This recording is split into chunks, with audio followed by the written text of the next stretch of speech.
short prayer to start with.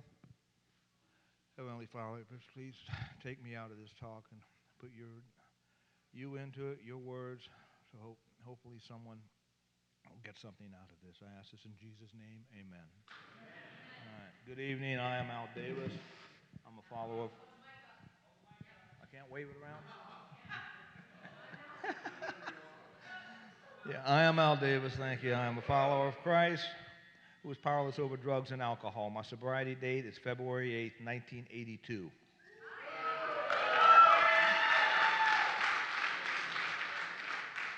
I say that not so much with pride, but with a guarantee to everyone out there that if I can get sober, anybody can get sober.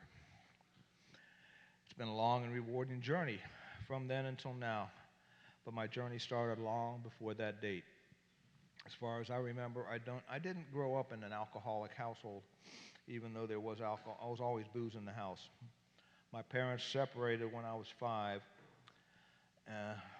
years old, but I really wasn't aware of it until I was 9 or 10. My dad was an attorney, and we only saw him on the weekends, the excuse being that he was always working long hours and he crashed at his office all the time.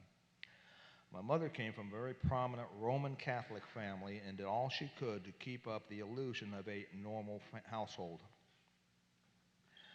My mother belonged to a couple of ladies' clubs, and they thought it was really funny that when they were meeting at our house, they would give my little brother and I sips from their drinks, a little cocktail here, cocktail there. And so I was about 6 when that happened. And it continued on for quite a few years. That was my first taste of alcohol. As we grew older, we started sipping from the family stock, a little here, a little there.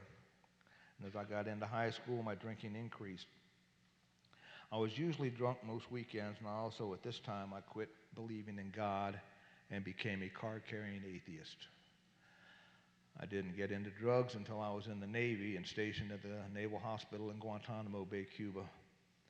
As a hospital corpsman, I had access to and began using all kinds of drugs and also starting to smoke marijuana. This continued my whole naval career and after I got out. After getting out, I returned to my hometown of Cincinnati and immersed myself into the drug culture that was emerging at that time. On the 4th of July, 1970, myself and a few of my buddies decided to have some fun, so we broke into the barrier on the south side of the suspension bridge that goes over the Ohio River. And we made our way up to the top and proceeded to toss off M80s and cherry bombs down and over the side, down onto the cars coming across the bridge. And there's no pavement there, it's just a grate, just a hollow grate. And so when they blew off, it really reverberated and freaked out a whole lot. There was lots of cars going on here, there, and everywhere. And it was fun. We enjoyed it until the Covington City Police came up. They came up the side. They were freaking because they didn't know what to expect us up there. And there was like 4 drunk guys, 4 drunk chicks, and we were having a fun time. And so they walked us to the police station, which is about a block and a half from the foot of the bridge. And they marched us in and started the process. And as we were emptying our pockets and everything, I pulled a bag of grass out of one of my pockets, and I just handed it to my buddy Chip, standing right there. Gave it to him. He looked around. He found the garbage can. He threw it in the garbage can. That was it. And the saving grace that we had at that situation was one of the girls who was with us was the daughter of a Kentucky state representative. And after I called her daddy, we got released. You know, sometimes it's good to know people. My favorite drug at that time was crystal meth. I got up to doing about $75 a day, every day, for an extremely long time. To come down off of it, I did heroin. Not a good combination. I became like a zombie walking the streets of Cincinnati. Looking back, this is where I think the God that I didn't believe in stepped in and kept me from dying. My body couldn't take much more of the drugs, so I reverted back to my original drug of choice, alcohol. And I continued to do other drugs until I quit everything, but that was my main thing. At about that time, the police in my hometown, Cincinnati, were beginning to look for me for various reasons. And I decided to get out on the road. So I took off, went west to California, San Francisco area, then ended up coming back through Ohio and then down into Florida, Fort Lauderdale in that area, and then come back and eventually ended up in New Orleans. When I got to New Orleans, I thought I had died and gone to heaven. 24-hour bars and all the dope I could smoke. I was happy at the time. Met up with some local guys over there for the next few months, and we hung out at the head of Audubon Park. That's where I met my wife, Julie. Don't wave it around. We didn't hit it off too well originally. It's the first day that I met her, I threw her into a fountain at the head of the park. And eventually, I did ask her out, and against her better judgment, she said yes. And as the rest, as they say, the rest is history. That was the summer of 1972. We were married in February of '73. Our son was born in August of 1973. When we were first together, she could drink me under the table. I lost numerous bets to her, thinking she couldn't chug a beer, but she was really good at it. After our son was born, however, she stopped drinking, showing me that how easy it was to live without alcohol. I didn't take the hint. My drinking continued and slowly got worse over the years. Blackout drinking became a regular thing. In my time in New Orleans, I went to 15 Mardi Gras in a row. And I used to gauge how good my Mardi Gras were as to how early in the day I blacked out. If I blacked out before noon, it must have been a heck of a Mardi Gras. I had to have other people tell me what I had done, but, you know, at the time I thought it was good. My drinking continued to escalate and caused me to do stupid things. About 2.5 years before I found these rooms, there was a hurricane heading towards New Orleans. Hurricane Bob. It wasn't a big storm, only 75-mile-an-hour winds, but nothing to go right around in. At this time, I was working on the west side of town and lived on the east side, about 35 miles distance. And in the middle of it, there was a place called Fat City. It was about a 6-square block radius of every other doorway was a bar, and that's where I usually ended up after work every day. And I went drinking with some of my buddies, and things started to deteriorate, but we continued to party. All my buddies ended up leaving, and I was still sitting at the bar drinking. And I called my wife to come pick me up. Only problem was I couldn't remember which bar I was in. And she ended up packing up our 6-year-old son, driving 25 miles across town in the hurricane looking for me. She finally found me in one of the dives that I frequented, a place called the Padded Cell. And this was the beginning of the end for my wife. Through the years, when I went out of control, Julie would take our son, go to her mother's, and this repeated many, many times. Each time I would be remorseful, swear it would never happen again and again, and I talked my way back into the house. And I was dead serious. It wasn't going to happen again until the next time and the next time. In early 1982, Julie was pregnant with our second child, and I went on another binge, and when I got home, my clothes were on the porch, my wife and my son were gone. Something told me this time that she was serious. To get her back in the house, I agreed to go to this outpatient treatment center that she had been talking about. I figured if I made her happy for a couple of months, I could get back to my bar and my buddies. But something happened when I went to that first AA meeting. I don't remember who was there or what was said, but when I left there, there was something in that room that I wanted, and I didn't know what it was yet. The outpatient center was 4 hours a night, 4 days a week. On Friday, it was 2 hours, and then we went to an AA meeting. That meeting was the Airline Park meeting. It was my first home group, which I attended every Friday until we moved to Florida. I was taught the technical parts of the disease, uh, that is physical, mental, spiritual, and all, at the outpatient treatment center. And the fog slowly lifted. And I began to realize that there might be a slight possibility of a chance that I might be an alcoholic. In fact, after one meeting, about 3 or 4 months into this, I came running home from the meeting, and my wife said, "Hey, honey, guess what? I'm an alcoholic." She looked, she looked at me and said, "No shit." I was the last person to realize I was an alcoholic. I was a drunk. My next challenge was to come up with a higher power they said that I needed if I wanted to stay sober. At this point in my life, I was still a card-carrying atheist, and accepting a higher power just didn't register well with me. But it was impressed upon me that I needed something or I wouldn't stay sober.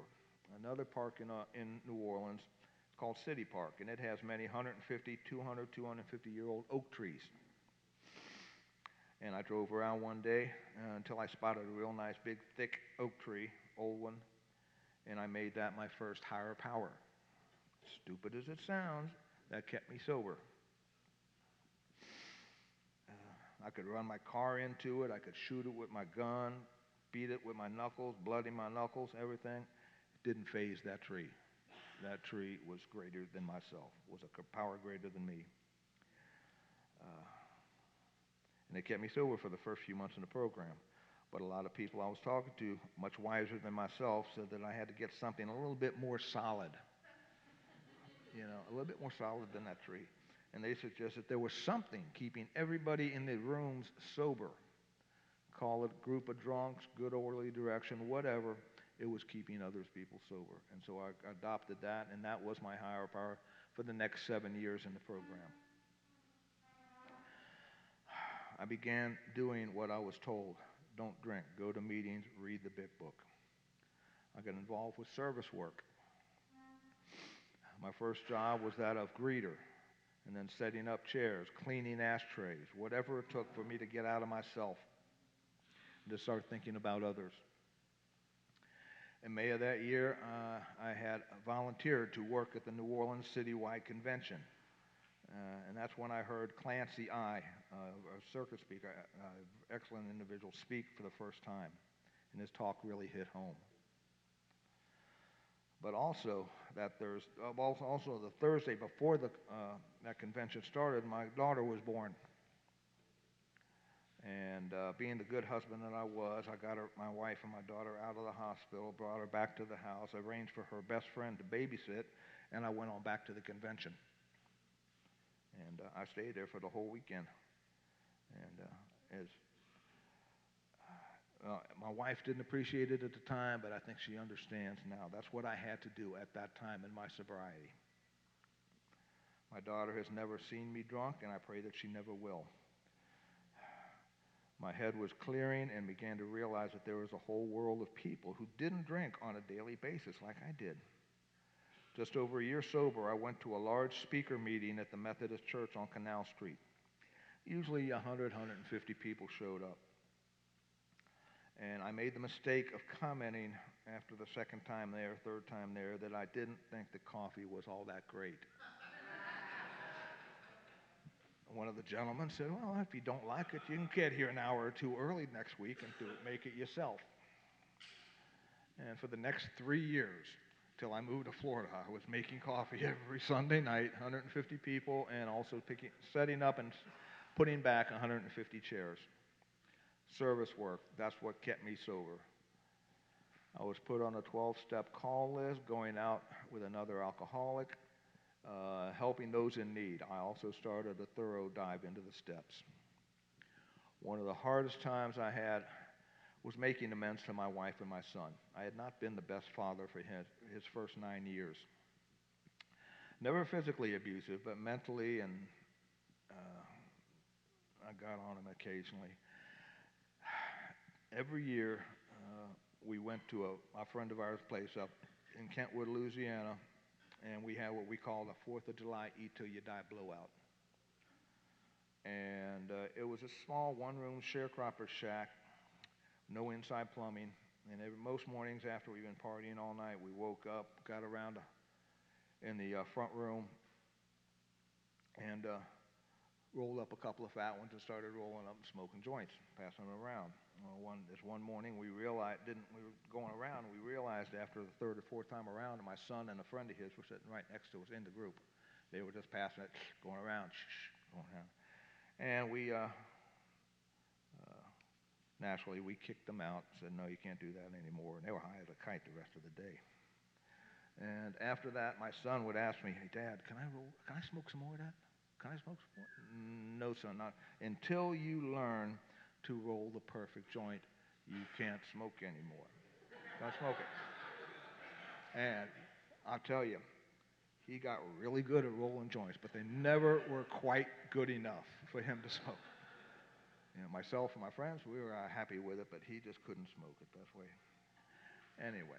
Anyway, the best way I found to make amends for both my wife and my son was just to be the best husband and best father I could from that time on. And he's made he made his mother and I proud. And he did 20 years in the Navy, following myself as a hospital corpsman in the Navy, given us 4 beautiful granddaughters, and today my son and I have a really good relationship. We moved to Florida in 1986 and I continued service work when I got connected down here. When we moved here, the closest meeting to where I was staying was the Friday night AA meeting in Tice at the Tice United Methodist Church. It was started a few years earlier by Pastor Sherry and her husband at the time, John Flights. It was known as the God meeting because most of the attendees were Christians and they had no problem talking about God and Jesus in the meeting, in an AA meeting. And at first I was put off a little bit, but I was welcomed with open arms and I became their token atheist.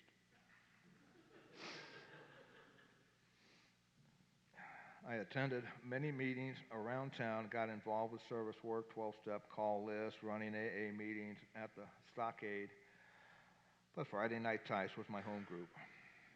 Life was going along pretty smoothly, I thought, but unbeknownst to me, behind my back, those Christians began praying for me. And through a series of things going on in my life at the time, those damn Christians praying for me, I was saved January 30th, 1989.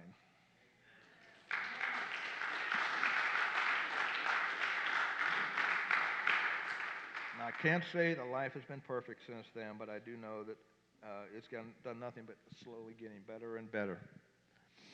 We became involved with a Walk to Emmaus, working many weekends and getting involved with our church. God blessed us with a good life for many years. Life progressed, more service work. I became a successful businessman and contractor, working for and running one of the largest aluminum gutter companies in town. Then the economy tanked in 2008. Through not so smart business decisions made by the owner, the company started going downhill. Seeing the direction the company wasn't looking good for me, I looked around for something else, and I ended up working excuse me, for Parks and Rec, Lee County Parks and Rec, until I was old enough to retire. During those years in business, chasing the almighty dollar, trying to be successful, I was not always working the program as I should. I'm ashamed to admit it, but there were more than once that I went without meetings for long stretches, once over a year. But thank God I had a wife who knew when I went too long and would lock the door and not let me out of the house until I went to a meeting. They're good for that.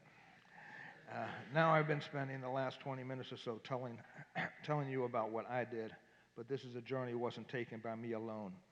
Every step of the way, my wife, Julie, was there, maybe a few steps behind so she wouldn't get hit by any of the crap that I was throwing out. But she has been with me. While I've been working my AA, she has been working her Al-Anon, and we've had many high points in our marriage, many low points. But within each of the each of us working our programs as the best we could at the time we've come through. In February, we were a part of the group that went to Israel and Jordan.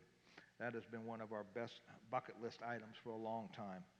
God and AA has given me a life that far exceeds what I could have imagined for myself. And as long as I work the steps, do the first step perfectly every day, share my experience, strength, and hope to any who want to hear it, and remember that good things happen to drunks that don't drink. I can't talk either. Without AA, I would be either institutionalized, jail, or dead. When I got sober, I didn't think that I would live past 35. Then I was praying that I'd make 50. And I've just been blessed with 73 years. In the beginning of February, I celebrated 41 years of sobriety, and my wife and I were blessed to renew our wedding vows, 50 years, in the old city of Jerusalem with all those grace pilgrims.